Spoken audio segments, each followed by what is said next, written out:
కూటమి పాలనకు 100 మార్క్స్ అనేది వాస్తవం. ఇందులో ఎలాంటి అనుమానం లేదు. అనుమానం ఉన్న వాళ్ళు మూర్ఖులు. ఎందుకంటే ఆంధ్రప్రదేశ్ అభివృద్ధి చెందుతున్న విషయం దేశవ్యాప్తంగా చర్చ జరుగుతుంది. ప్రజలు సంతోషంగా ఉన్నారు. ఇచ్చిన హామీలు నెరవేరుస్తున్నాము, అభివృద్ధికి సహకరిస్తున్నాము. దాన్ని ఏం అనుమానం ఉన్న వాళ్ళు అప్పుడప్పుడే హాస్పిటల్ పోయి ట్రీట్మెంట్ చేసుకుంటే చాలా బెస్ట్. కళ్ళు వినడం కళ్ళు హాస్పిటల్ ట్రీట్మెంట్ చేసుకుంటే బెస్ట్ అని అనుమానం ఉన్నవాళ్ళు. తెలంగాణలో దరిద్ర పాలన, ఒక అవినీతి పాలన. వాళ్ళ రాష్ట్ర ముఖ్యమంత్రి ఒక్క పైసా లేదు, నా తల నరికినా పైసా లేదు అంటున్నారు. కాబట్టి ఇవాళ తెలంగాణ ప్రజలు కూడా ఆంధ్రప్రదేశ్ లాగానే డబుల్ ఇంజన్ సర్కార్ రావాలని కోరుకుంటున్నారు.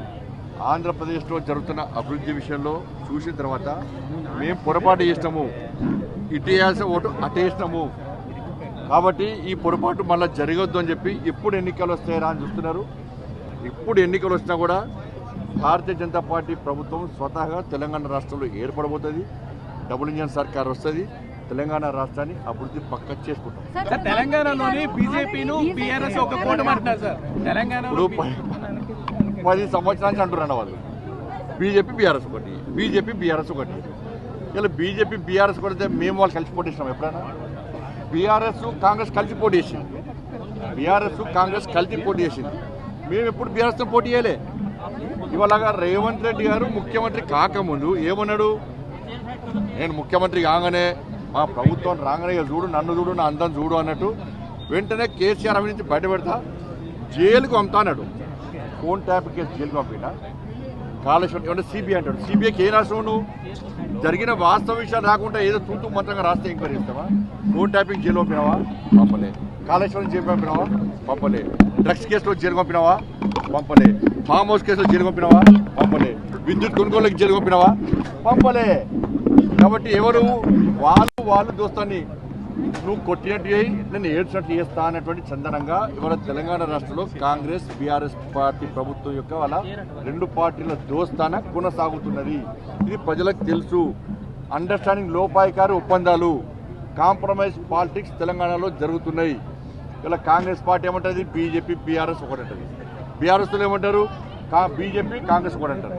వాళ్ళిద్దరు ఒకటనే విషయం వాస్తవము. అందుకే అవినీతి విషయంలో ఇంతవరకు కేసీఆర్ కుటుంబంలో ఏ ఒక్కరిని మీద చర్యలు తీసుకునే దాఖలాలు లేవు, ఒక్కరిని అరెస్ట్ చేసిన దాఖలాలు లేవు. సార్, అంటే ఇక్కడ కూటమి సర్కార్ ఉంది, మీరే చాలా బాగుందన్నారు. మరి వచ్చే ఎన్నికల్లో అంటే మీరు ఏకపక్షంగానే అక్కడ వెళ్ళే అవకాశం ఇప్పుడు దాకా మీరు చెప్పారు. లేనిపోయిన ఇది కూడా ధర్మ కొట్టాడలు ఎన్నికల్లో కూడా బీజేపీ చాలా తక్కువ సీట్లు వచ్చాయి. లేదు, పోయినసారి మేము గెలిచింది 100 సీట్లు, ఈసారి గెలిచింది 600 సీట్లకు పైగా. మా రాష్ట్ర అధ్యక్షుడు రామచంద్రరావు నేతృత్వంలో మేము పోటీ చేస్తాం.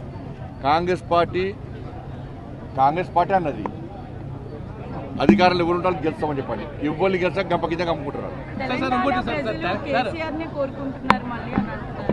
కేసీఆర్నా? మీకు కేసీఆర్ ఎక్కడ కనబడ్డా అమ్మా చెప్పి ప్రభుత్వం పోయినాక ఎక్కడైనా ఫామ్ హౌస్ దాటి కేసీఆర్ అయితే ఒక్క కార్యం పడతాడు, అయితే ఫామ్ హౌస్ పడతాడు, లేకుంటే యశోద హాస్పిటల్ పడతాడు. మీరు ఎక్కడ కనబడ్డా మీకు? ఇక కేసీఆర్ ఎందుకు కోరుకుంటారు? వాళ్ళు దేనికోసం కోరుకుంటారు? గడ్డిల పాలన పల కోరుకుంటారా? ఫామ్ హౌస్ పాలన మళ్ళీ కోరుకుంటారా?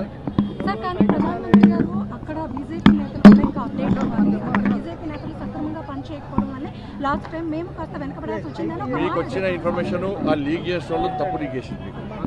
అందుకే లీక్ వీర్లు మీరు నమ్మద్దు. ఫ్యాక్ట్ చేసుకోండి. లీక్ వీర్లు బాగుంది. అన్ని పార్టీలో ఉంటారు లీక్ వీర్లు. ఆ లీక్ వాళ్ళు అన్ని పార్టీలో ఉంటారు లీక్ వీర్లు. కాబట్టి ఆ లీక్ వీర్ల మాట పట్టించుకోవద్దు.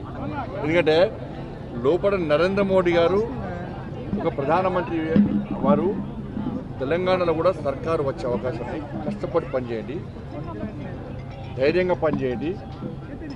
మీరు ప్రభుత్వం కాంగ్రెస్ పార్టీ ప్రభుత్వం మీద ప్రజలు వ్యతిరేకతలు ఉన్నారు. అన్ని విధాలా కేంద్ర నాయకత్వం మీకు సహకరిస్తుంది అని చెప్పించి అందరు కలిసికట్టే పనిచేయమని చెప్పి వారు సూచనలు తప్ప మీకు లీకు తప్పు లీకు దయచేసి అటువంటి ప్రసారాలు ఆవాస విషయాలు కూడా ప్రసారం చేద్దాం. మీకు 2 చేతులు జోడించి మొక్కుంటాం. Local to global news at your fingertips. మీ చేతిలో ఒక ఆయుధం. Download Raw TV app. Media legend Ravi Prakash is back.